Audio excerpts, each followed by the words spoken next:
Coding 101 The Kids Way is an educational program which teaches kids ages 7 to 12 years all about coding and how coding impacts their world. The aim of the program is to inspire kids to learn how to code through practical experiences and insights to career opportunities. This outline was developed by Smart Kids Educational Club on behalf of Tambourine Learning for the Public Broadcasting Corporation of Jamaica. Are you ready? Let's go! Wow! All right!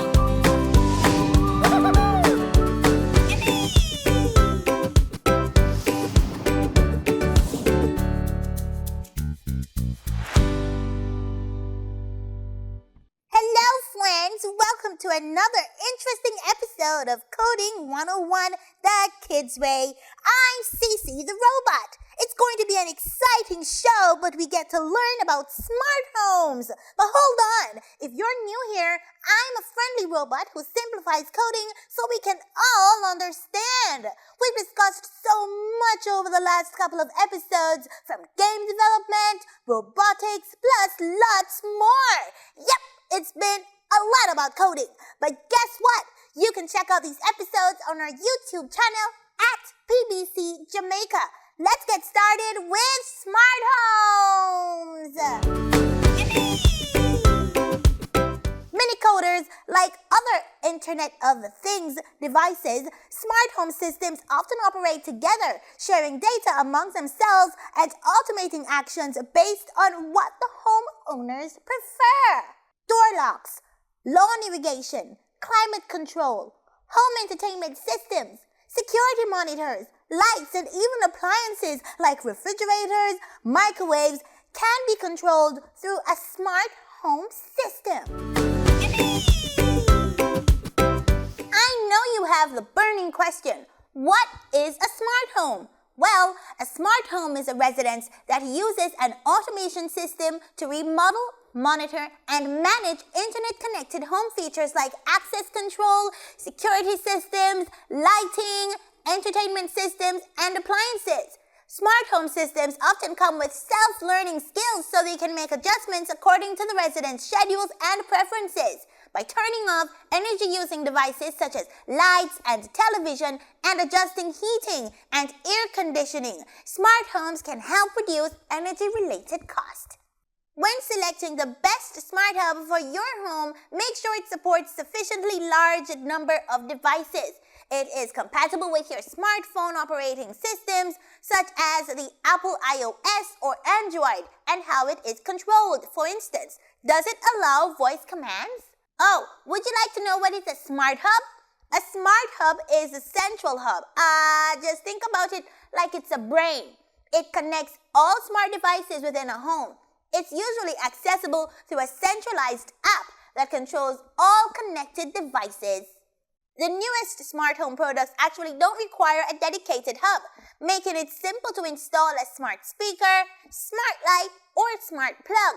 Companies have developed connectivity features enough to get their products online just through Bluetooth or a Wi-Fi network password. Remember, the most important thing you must have to set up your smart home is a Wi-Fi router that can reach all areas of your home where you want to install smart devices. Making your home smart means providing extra care and security for everyone, especially providing monitoring that can help seniors remain at home comfortably and safely, rather than them moving to a nursing home or requiring 24/7 home care. One of the downsides of having a smart home is the hacking of smart devices. Criminals could potentially turn off the lights and alarms and unlock doors, leaving homes defenseless to a break-in.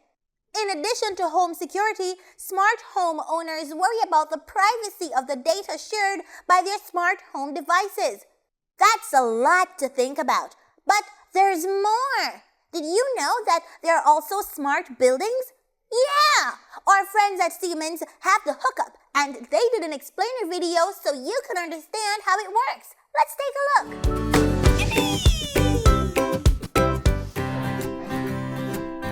Buildings used to be just Buildings, steel, concrete, glass, equipped with pretty basic operational systems.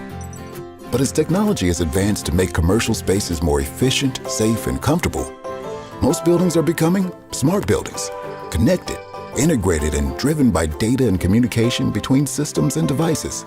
And who doesn't want better buildings? Lower operational costs, better occupant experiences, higher lease rates. Just one problem. Actually, two. Historically, the people in charge of these cool technologies fall into two camps. Those who handle the building systems and those who manage the IT systems, each doing their own things. Separate departments, separate responsibilities, separate budgets. But now we've reached a tipping point. Enter the cloud and smart devices and building and industrial automation and about 1 billion IoT devices. And with them, new designs, configurations, technologies, and operational techniques intertwining OT and IT applications. Suddenly, building managers and OT and IT personnel are faced with all these new technologies they don't really understand. Challenged to somehow make everyone and everything work as one. But how? Siemens is leading the way, unifying OT and IT for smarter buildings. Bringing together operational and information systems and solutions, Siemens becomes your unified technology partner, helping people do more in the building and improving business outcomes. Whether in the earliest stages of new project development or seeking to integrate smart technologies into an existing building, we help define and refine your long-term vision, working seamlessly with IT decision makers and adhering to the latest IT standards and best practices, including overcoming common integration challenges and testing and validating designs, while accounting for obsolescence management so what we create today can accommodate future advancements. Then we bring together the right processes, people, and technologies to bring that vision to life, integrating technology companies you already like working with, and our ecosystem of vetted IT and OT experts. And once up and running, we simplify management and maximize efficiency, putting full visibility and control at your fingertips, while safeguarding your building systems, communications, and data with industry-standard cybersecurity practices. Put our experience and expertise to work for you.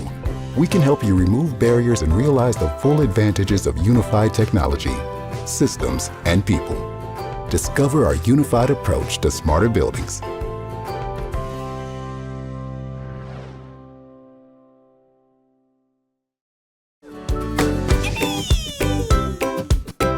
That was fun and educational. Thanks to our friends at Siemens for sharing that with us.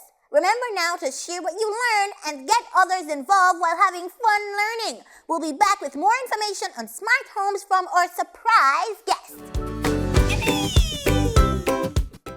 And we're back, mini coders. And if you're just joining us, I'm Cece the robot, and this is Coding 101. Before we took the break, we learned what a smart home is, how to set up a smart home, advantages and disadvantages of smart homes. But mini coders, do you know we have a guest for you who's a smart home expert that will be sharing a lot more about smart homes with us? Hey Maurice, what's up? Hi CC, how are you? My mini coders and I have a few questions we want to ask you about smart homes. What's your definition of a smart home? Very good question.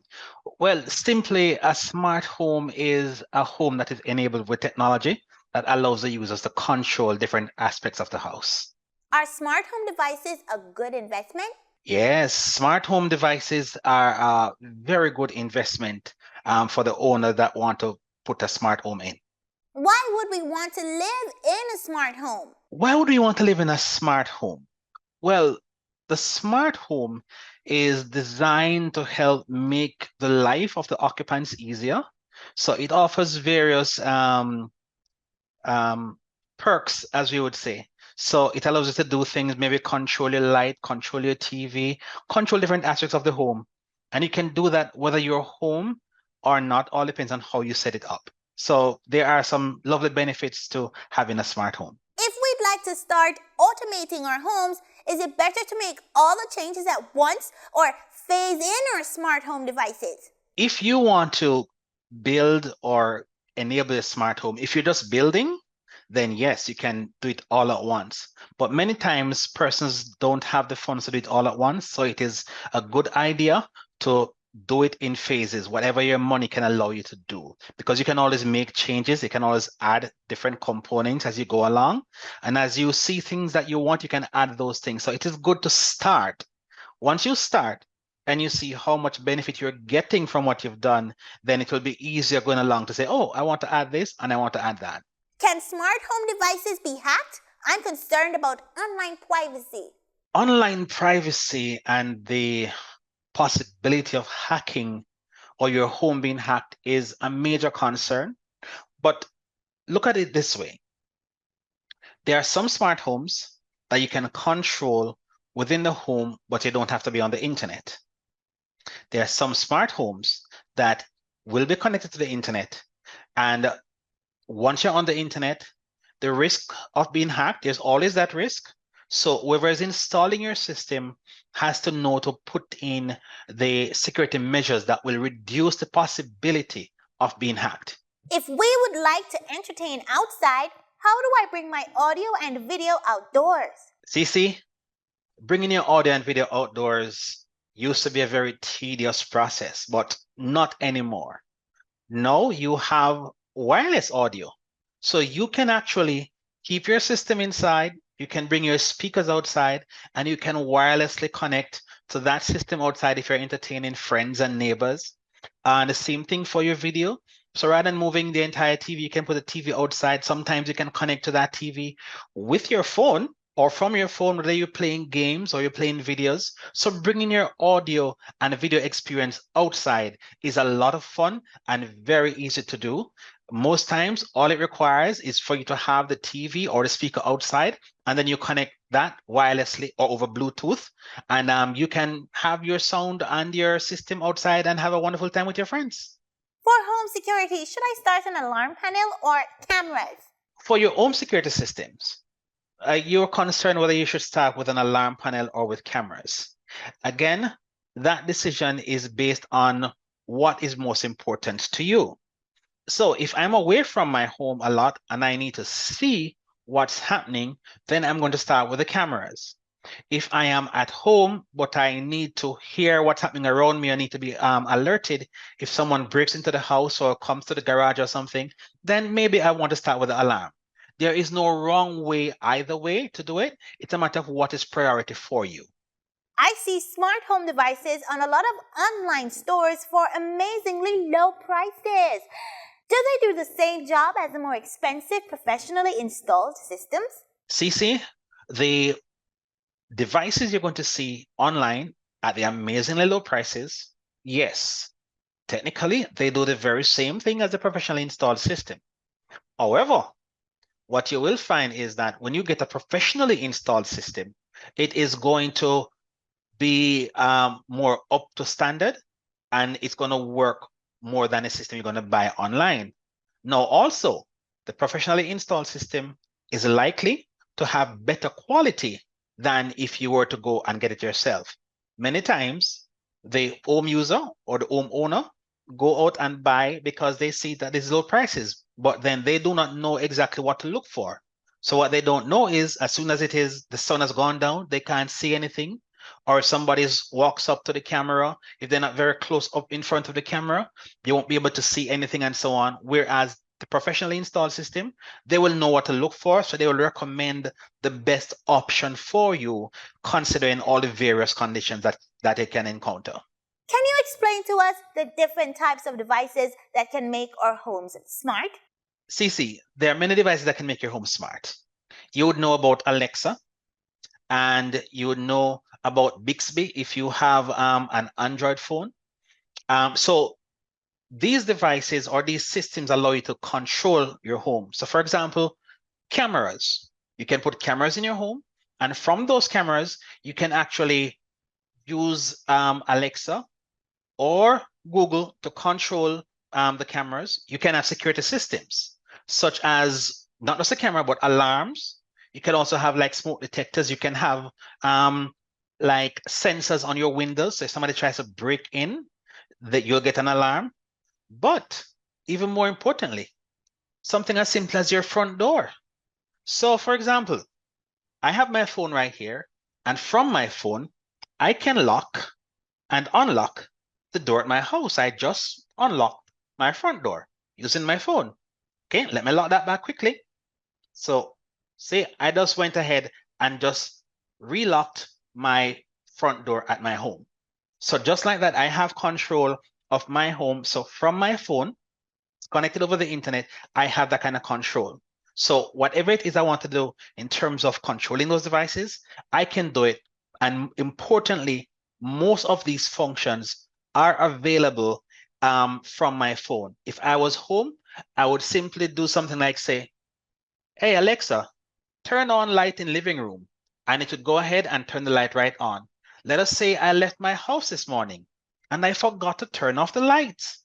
I can just go to my phone and say, Alexa, please turn off lights at home, and it will turn the lights off for me. So it is very important and it's very easy to manage once it is installed.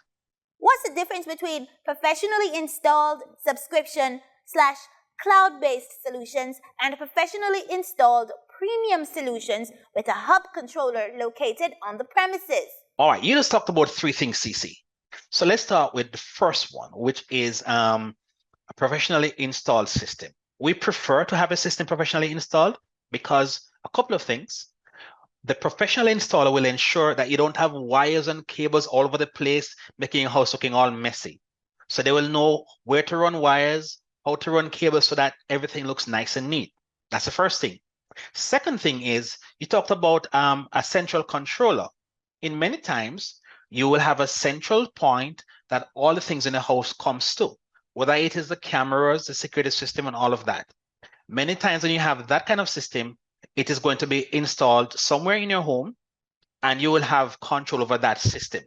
So for example, you can go back and look at your camera from what happened a day ago or 2 days ago and so on, and you are required to maintain and manage that system. It is up to you as the homeowner to do that.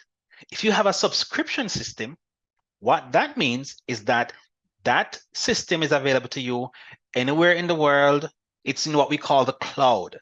So if you are somewhere in New York, you have your house here in Jamaica, and you want to look at what happened, you heard there was something happened at your house yesterday between 3 and 5 o'clock, you can just go onto the cloud and you can go back from anywhere in the world you are, and you can look at that information.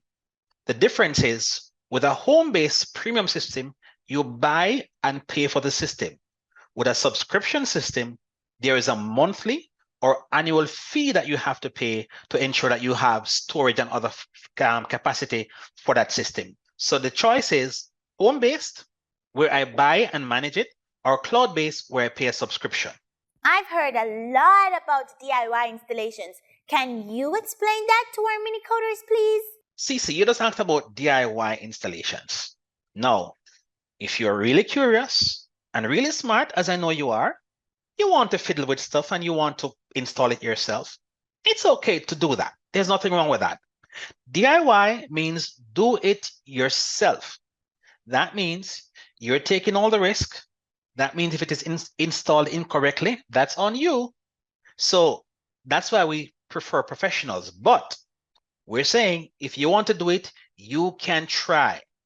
With a DIY installation, you have to ensure that you have all the proper tools, your screwdrivers, your testers, and so on, and follow the instructions. In many cases, CC, what you can actually do is go to YouTube and you can find some video that will be there that will help you with your DIY project. So DIY is very much encouraged. It will help you to learn, help you to grow. And if you can't follow the instructions, or the instructions is not in your language, because sometimes the instructions are not in your language, then you can also go to YouTube and type in the name of your device and look for installation video, and you'll get many options. Watch the video, follow the instructions, and I'm sure you'll do a mighty fine job. Do we need the internet to operate our smart homes? All right, CC, I alluded to this earlier. Smart homes can be localized, meaning the house can be smart, but not connected to the internet. But the house can be smart and be connected to the internet. That option is up to you. Some persons have decided that they want to have a smart home. So they want to be home and to be able to say, turn on the TV, turn on the light, lock the door, and so on. And you can have that function, and that function can be localized to your house. That would mean that when you are away, you do not have access to that. You have to be at the house. But if you want to put your smart home on the internet, which you can do, then once anywhere in the world you are, you can control your home from that. So the choice is really up to you. Do I want this on the internet, or do I just want this localized so I can control it when I am home? So that choice is entirely up to you. But either way, you win, because your home will do what you tell it when you tell it. What advice would you give upcoming smart home experts? My advice, CC, to upcoming smart home owners and experts is that start. Would it be one lock, one light? When I started with one light. And for me, CC, the house was already built. I didn't want to go tear down everything and whatever it is. So what I did was I changed one light. And from that one light, I then changed other lights, and then I moved into cameras, and eventually I put on locks and so on. So essentially, start. Whatever the features you want, you can always add those. So as I went along for argument's sake, I realized I did not want certain doors in the house on the internet. So those doors are not on the internet, but others are, So my suggestion to you is just start. Smart home devices are getting cheaper. They're getting more affordable. So it's okay. Even if you break something, usually it's not very difficult to replace. And if you start with a low-grade camera or with a low-grade lock for the home, and you break it, it's not going to be a lot of money to replace it. So just start, and don't be afraid to try new things. So amazing! Houses these days are super fancy with technology, and I love it! Thanks for having me, Cece. It was my pleasure talking to you about smart homes. If your home is not yet smart, I hope you'll make your home smart so you can tell all your friends the benefits of having a smart home. Bye, Cece. Thanks, Maurice, for joining the Mini Coders and I and sharing with us about smart homes. We're about to go to a short break, but be sure to stay with us, Mini Coders, because we'll be right back.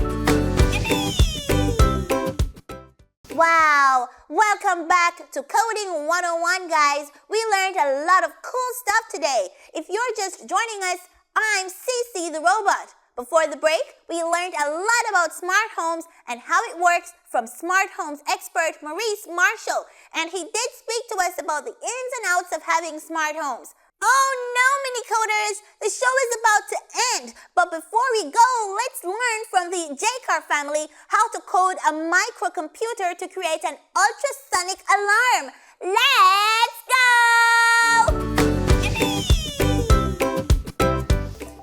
So to begin with, what we want to do is to take our ultrasonic sensor and place it into the breadboard. On the breadboard, these columns are all connected to each other. So if you look closely, let's see if we can focus in on here. Here we go. So you should be able to see that there are very small numbers printed along here and letters printed along here. The specific letters and numbers won't be terribly relevant to this project that we're building because we're going to be referencing the pins on the ultrasonic sensor. So, place your ultrasonic sensor into the row on the edge of your breadboard and then turn it so you'll be able to see the labels on the back. Now, take out a few of your jumper wires. I've built this project before, so mine are already separated. What we want to do is we want to use a red wire every time we have a positive or VCC power going into any part of our project. That makes it easy to troubleshoot later to make sure that your power is always the same color. It makes it a lot easier to find and to follow where it's going to. And the same goes with black. We always use black when we are using a ground or negative line on our project. So I'll just pop that in there. Now, the letter row that these are going into isn't actually relevant so long as it's on this side of the gap, because these, if we turn sideways, aren't connected across the middle, but they are connected the full length. So the next one we want to connect is our trigger. So I'm going to use yellow for the trigger. There's no particular reason why I'm using yellow. I'm just using it because it's there and it's not red or black. So there we go. We've placed that in line in the same column as our trigger. Now we'll take our orange and we're going to plug that in line with our echo pin. There we go. Now we're ready to start connecting this ultrasonic sensor to our Arduino. So I'm going to turn it this way so that it's easy to plug it into the digital pins. So the first one that I'm going to connect is the yellow trigger pin.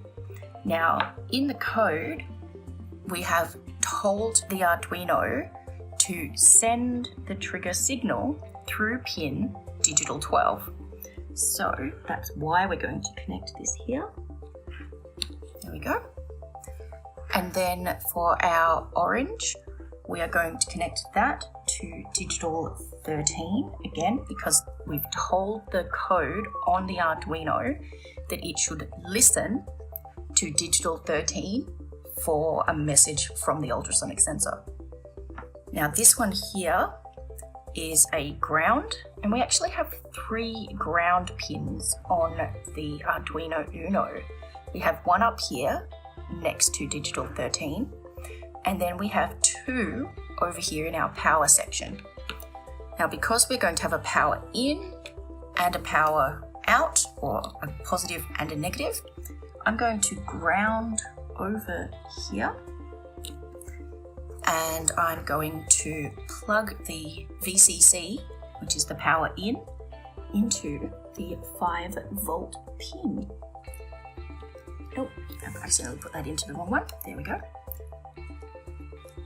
Don't be afraid to turn the project around and have a little look, because sometimes the angle that you're looking at it can make it seem like you're putting it into the right place and you're actually not.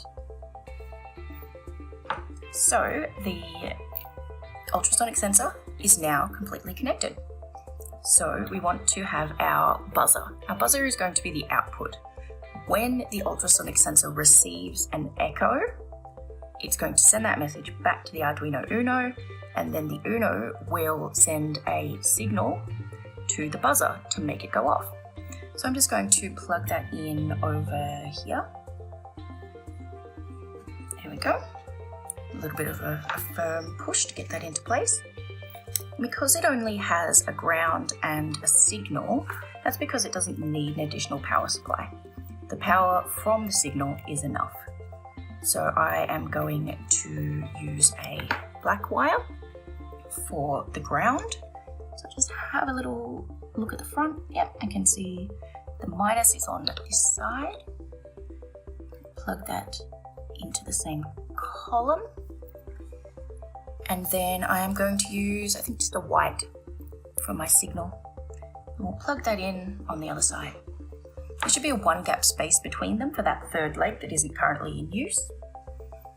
And it's ready to connect to our Arduino Uno.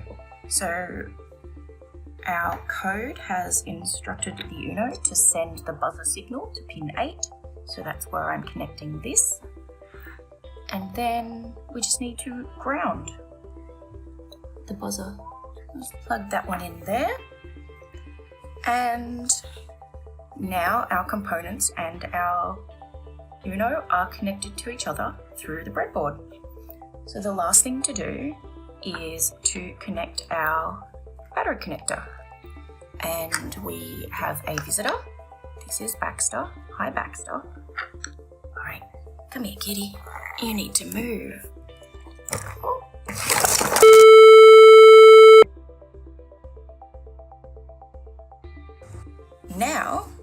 that the cat is out of the way, we are going to connect our battery connector to our DC plug. So if you look on the top of the DC plug, you can see that it has a little plus sign and a little minus sign. So we need to make sure that they are color matched with the positive and the negative lines on the battery connector. And as I said before, we always like to use red for our positive power.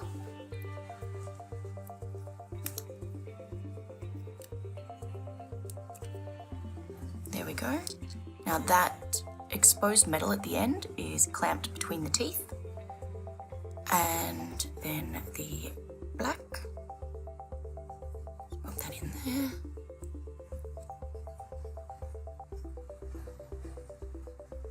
There we go. A little bit of finger gymnastics. All right, and there we go. Now this is attached. So all I need to do is connect my 9-volt battery. And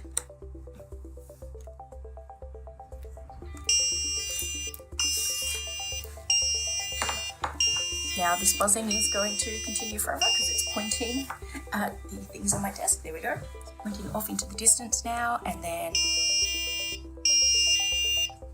there we are. We've just made an ultrasonic alarm using an Arduino Uno, an ultrasonic sensor, and a buzzer.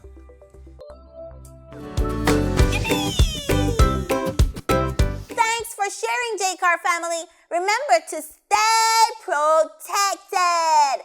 I'm Cece the Robot signing out. Until next